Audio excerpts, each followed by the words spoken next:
Bonjour Jérôme Bail. Bonjour. Et merci d'être avec nous ce matin sur Sud Radio Éleveur, figure de la colère agricole, chef de file des ultras de la 64. Vous étiez mobilisé, on s'en souvient, sur le barrage de Carbone en Haute-Garonne. Quel regard tout d'abord vous portez sur cette pétition, Jérôme Bail? Quel regard? Ça prouve que le débat fait tâche, on va dire, mais la pétition avec 1,7 million de signatures, j'ai pas été trop à l'école, mais si on fait les petits calculs, qu'on le divise par le nombre d'habitants en France, ça fait à peu près 2,5% de la population. Donc c'est exactement ce qui représente l'électorat du parti écologiste aujourd'hui en France. Voilà. Ça veut dire que pour vous, finalement, elle n'est pas crédible d'une certaine manière, cette pétition? Je ne dis pas qu'elle n'est pas crédible, je dis simplement qu'elle représente que 2,5% de la population française. Voilà. Moi, ce qui me dérange le plus, c'est pas la pétition, c'est qu'aujourd'hui, un parti comme le Parti écologiste en fait son fonds de commerce, puisqu'il parle que de ça. On voit notre grande amie Sandrine Rousseau qui déambule sur tous les plateaux télé en criant comme une hystérique et qui parle que du mot acétamipride. Mais la loi Dupont, aujourd'hui, est-ce qu'elle correspond qu'au mot acétamipride? Et on va aller un peu plus loin. J'imagine que Sandrine Rousseau, elle croit en ce qu'elle dit, non? Ouais, mais moi, je crois aux scientifiques, et jusqu'à preuve du contraire, Sandrine Rousseau, elle est prof d'économie, elle n'est pas scientifique. Et je vais même aller plus loin, et quand j'entends qu'une dame comme ça, qui est prof d'économie, si je ne me trompe pas, dit que la rentabilité, elle n'en a rien à péter, je comprends pourquoi l'économie française, avec des profs comme ça, va droit dans le mur et n'existe plus surtout. Selon vous, la loi Dupont, Jérôme Bail, c'est une vraie réponse aujourd'hui à la crise agricole? Vous en avez réellement besoin? Alors, je ne vais pas dire que c'est une vraie réponse parce que ça serait mentir à tous vos auditeurs. Mais c'est un pas de plus. Alors, je rajouterais, Jérôme Bail, est-ce que c'est une victoire pour les agriculteurs si elle passe véritablement, ou est-ce que c'est une victoire pour les géants de l'agrochimie? Parce que c'est ce qu'on reproche, c'est ce que reprochent les opposants au texte notamment. Alors, c'est pas. Mais ça, c'est faire un raccourci. Aujourd'hui, ça sera un pas de plus pour l'agriculture. Voilà, moi je parle pas d'agro-industrie, je parle d'agriculture en général. Moi je peux vous détailler mon exploitation. Aujourd'hui j'ai 230 hectares puisque j'ai repris des terres de mon oncle parce qu'il n'y avait pas de repreneur. J'ai 100 vaches et je suis classé comme élevage intensif. Je pense que mes vaches sont toutes à l'herbe, à la pâture. Ouais. Je fais de la culture où j'utilise très très peu de pesticides. Donc je me vois mal être considéré comme quelqu'un de l'élevage intensif. Voilà. Pour la loi Dupont, pour y revenir, il n'y a pas que le retour de l'acétamipride.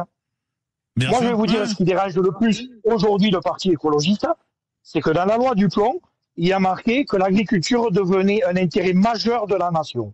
C'est ça qui les dérange. Pourquoi vous pensez que ça les dérange? Mais parce que tout simplement, ils pensent que derrière ces gens-là, mais c'est normal, hein, ils vont pas mettre en avant ça, puisqu'ils se mettraient encore toute la population à dos, déjà qu'ils en ont une grande partie. Mais ce que je veux dire, c'est qu'ils se disent, si l'agriculture est un intérêt majeur de la nation, tout simplement, ça va être difficile de restreindre encore les lois contre l'agriculture. Parce que leur objectif aujourd'hui, c'est ça. On peut parler de l'acétamipride qui fait débat. C'est de promouvoir l'agriculture biologique, le circuit court. C'est un peu ça, finalement, aussi, la logique des écologistes. Mais allez voir les agriculteurs en bio. Allez voir les agriculteurs en bio en France, que tout le monde défend. Les Français, l'alimentation des Français, dans les années 90, c'était 33% de leur budget. Aujourd'hui, c'est 10%. Les Français n'ont plus d'euros. C'est pour ça qu'on voit qu'il y a une crise aujourd'hui dans l'agriculture bio, avec des agriculteurs en bio qui décident d'arrêter tout simplement et de revenir à une agriculture différente. Mais on va dire les choses. Mais jamais on va se dire les choses aujourd'hui. C'est que si l'agriculture bio n'était pas perfusée de primes, il n'y aurait pas d'agriculture bio en France. Oui, il faut bien se dire ça. Et quand j'entends aujourd'hui les écologistes qui disent l'acétamipride c'est dangereux, il n'y a pas de souci. Mais l'EFSA, quand même, qui est l'Institut européen de la santé alimentaire, aujourd'hui l'autorise. Donc, si on ne fait pas confiance à l'État, alors moi, on m'explique, et je vais vous expliquer ce qui me met en colère, c'est que moi, on m'explique qu'aujourd'hui, l'agriculture est gérée par l'Europe, que la France est gérée par l'Europe, on est bien d'accord, que tout le territoire européen, eh bien, il faut qu'on soit tous pareils, et on ne fait pas confiance aux gens de l'Europe. Alors, d'un côté, ces partis qui sont pro-Europe, quand même, hein, qu'on le dise bien, eh bien, d'un côté, ils disent, eh bien, il faut l'Europe, et se baser sur l'Europe, et au final, quand l'Europe dit un truc, ah mais non, ça ne nous convient plus, donc ils vont tout le temps dans le sens où ça les arrange. Et pour revenir sur l'acétamiprine qui fait grand débat, je vais vous donner un exemple. J'ai été dans un supermarché pas plus tard que la semaine dernière. Oui. Et bien l'acétamiprine, dans tous les produits anti-moustiques, anti-puces, anti-fourmis, anti-cafards, il y a de l'acétamiprine. Et bien ça dérange aucun Français de l'utiliser chez lui, en sachant que nous, le rapport où c'est qu'il est, et qu'il faut bien expliquer, c'est que nous, aujourd'hui, agriculteurs professionnels, si on veut utiliser un produit phytosanitaire, il faut déjà qu'on passe une formation. Une formation pour pouvoir l'utiliser et comment l'utiliser. Il faut qu'on ait un local phytosanitaire, où c'est que nos produits sont enfermés pour que personne autre, aucun tiers ne puisse y avoir contact. Donc les enfants, les gens qui n'ont pas fait ce certificat, d'accord ? Il faut que nous, une fois qu'on a utilisé nos produits, on les marqué sur un cahier, il faut que, une fois que nos bidons sont vides, il faut qu'ils soient rincés, il faut qu'ils soient mis dans des poches spéciales. Il faut que ces poches-là soient remises en centre de récupération, de collecte de déchets spéciaux.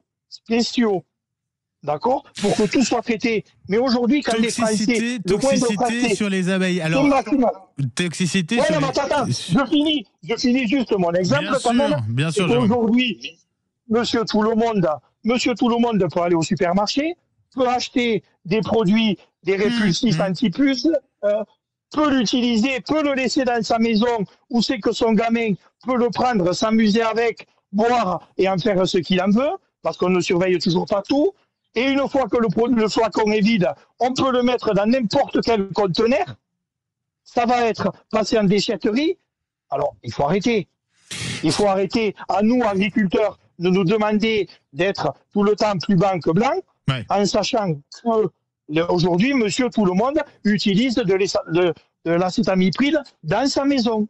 Voilà, c'est ça qu'il faut comprendre. Jérôme Bail, ça veut dire aujourd'hui que les agriculteurs ne peuvent pas se passer, en tout cas un certain nombre d'agriculteurs ne peuvent pas se passer de pesticides, c'est ça ? Et est-ce qu'il n'y a pas une inquiétude, parce que vous êtes en première ligne, justement, pour votre santé, quand vous utilisez des pesticides ? Vous en utilisez un petit peu, Jérôme Bail. Dites-nous. Déjà, j'en utilise un petit peu. Et moi, je vous dis, j'ai fait une formation spéciale. Quand j'utilise un pesticide, j'ai des gants, j'ai un masque. On regarde tout. On fait super attention. On est les premiers au contact. Mais je vous le redis, l'exemple que je vais vous prendre, que monsieur tout le monde aujourd'hui l'utilise sans le savoir. Ils ne prennent aucune précaution comme nous on le prend. On peut prendre le cypromine qui est utilisé dans les colliers anti-puces des chiens. Mais vous imaginez que tous les chiens qui vivent en ville, ils dorment sur le canapé, que les enfants caressent le chien avec le collier et qu'ils se lèchent les doigts après. Voilà. L'acétamiprine, je vais revenir sur l'étude de Madame Rousseau, qui nous a expliqué au soir qu'elle était scientifique sur BFM. Bon, je ne devrais pas citer la télé, mais je le dis quand même. Vous pouvez, oui. Elle dit qu'aujourd'hui, une étude a été a prouvé que les enfants qu'on a retrouvé des traces d'acétamiprine dans le liquide crânien des enfants entre 8 mois et 5 ans. Il n'y a pas de problème, Madame Rousseau, j'entends très bien votre étude. Sauf qu'en France, l'acétamiprine est interdite dans le monde agricole depuis 2018. Donc, je n'ai pas été encore trop à l'école, mais 2025 moins 2018, ça fait 7 ans. Donc, ces enfants-là qui ont été testés et contrôlés positifs à ça, désolé, ça ne vient pas de l'agriculture française. Et un autre truc que je veux dire, il faut quand même dire, depuis 30 ans, l'agriculture française n'a jamais à tout le temps fait des efforts. C'est la seule profession en France qui a fait autant d'efforts sur l'environnement. Et les conséquences sur l'environnement, elles sont de plus en plus Je reviens juste sur ce que vous avez dit, Jérôme Bail, sur l'acétamipride et les colis antipuces. Après, enfin, c'est ce que dit un certain nombre d'articles que je lisais. Il n'y a pas d'acétamipride en tout cas sur les colis antipuces en particulier. Voilà, c'était juste. Non, il n'y a pas d'acétamipride. Il y a juste du fipronil, oui, qui est interdite dans le monde agricole, depuis 1999, parce que c'est un produit super toxique. Alors c'est encore pire. Oui. C'est encore pire. Voilà. Non, mais ce que je veux dire aujourd'hui, la loi du plomb, on fait trop de raccourcis dessus. Et ça crée des tensions incroyables. Jérôme Bail, vous avez vu ces permanences de députés dégradées parce qu'ils ont voté pour ou contre la loi du plomb. Ça va trop loin, là. Non. Mais bien sûr, ça va trop loin. Mais moi, je cautionne pas la violence. Loin de là, et vous vous rappelez à Carbone, on n'a rien dégradé. Moi, je ne cautionne pas ça. Mais par contre, aujourd'hui, des agriculteurs sont excédés, vont s'en prendre en permanence, chose que je ne cautionne pas. Mais par contre, n'oubliez pas qu'il y a 2 mois, pour 1 mois et demi, j'étais passé dans votre émission, et qu'une députée de la Nation, Lisa Bellucco, pour ne pas la citer, avait appelé les militants écolos à aller dégrader le matériel d'irrigation des agriculteurs. Voilà. Donc, au bout d'un moment, nous, on a nos torts, mais eux aussi ont leur tort. Voilà. Et pour revenir sur la loi du plomb, quand même, parce que c'est le sujet, hein, là, bien sûr. Je parle, mais aujourd'hui, vous faites trop de raccourcis. Et quand je dis vous, c'est tous les médias français. Hein, on parle de suite, quand on parle la facilitation de retenir l'eau, on parle de méga-bassines. Vrai, et moi, chez moi, je veux pas faire une méga-bassine. Je veux juste faire une retenue collinaire, comme l'ont fait mes parents, comme l'ont fait mes grands-parents, comme l'ont fait les Romains, l'ont fait, les retenues collinaires. Bien ça s'appelait des mares à l'époque. Jérôme Bail, si Emmanuel Macron, d'un mot rapide, puisque le temps file, mais c'est pour ça aussi, j'aimerais préciser qu'on vous reçoit, Jérôme Bail, qu'on recevait encore l'autre jour un agriculteur aussi qui racontait son quotidien et pourquoi il avait besoin, en l'occurrence, de ce pesticide, tout en faisant attention sur son utilisation. Jérôme Bail, si Emmanuel Macron ne promulgue pas la loi du plomb, vous ressortez manifester ou pas, en un mot? De toute façon, il se passera bien quelque chose. Ouais. Il se passera bien quelque chose. Et moi, je peux vous dire un truc, c'est que mon petit doigt me dit que les Français auront faim. Parce qu'aujourd'hui, il n'y a plus de betteraves sucrières en France, il n'y a pas de problème. Mais il rentrera plus de betteraves sucrières en France. Je vous le dis de suite. Les Français ne mangeront plus de sucre. Voilà. Au bout d'un moment, il faut arrêter de vouloir. On peut parler de l'acétamipride, et il faut bien définir le truc. C'est pas tous les agriculteurs français qui vont pulvériser de l'acétamipride. On parle au maximum d'1,7% pour le coup des terres agricoles en France.